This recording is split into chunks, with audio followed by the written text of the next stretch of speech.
Week in Fish and Wildlife, sponsored by your local Montana Toyota dealers. Thursday morning time once again for This Week in Fish and Wildlife. We're outdoors at Region 3 headquarters with Andrea Jones. Andrea, behind us, some tools that are being put to pretty good use here. These are bear traps for Fish, Wildlife, and Parks. Let's talk about what's going on with our friends, the bears.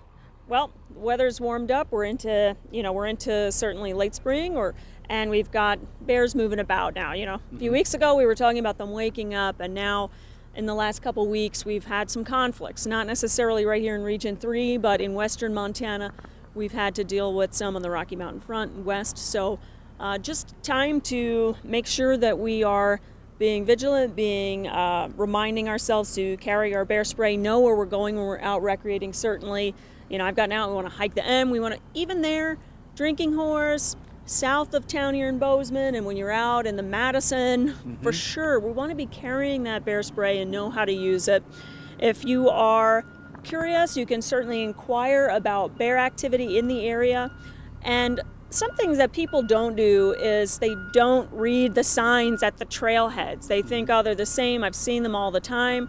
But if we've got a word of bear activity or mountain lion activity, for example, we are going to post that area, and most likely right at the trailhead. So take some time to stop and then be looking for signs. We always talk about signs, so fresh tracks, scat, other markings, turned over boulders in the case of grizzlies, certainly. Those are really good signs of a bear activity.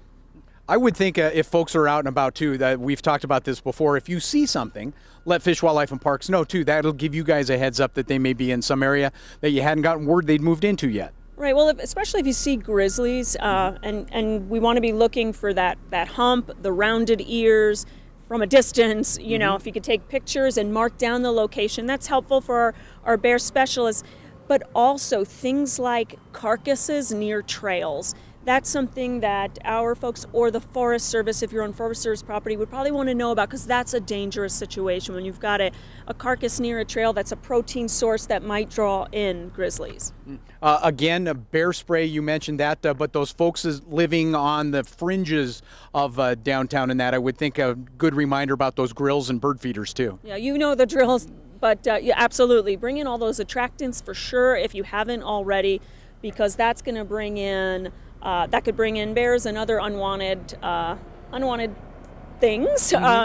Also, if you've got deer that might be feeding on stuff in your yard, whatever it might be, that could also draw in mountain lions. We don't want to draw in the prey species, because if we congregate a prey species, we might bring in the predator species like mountain lions.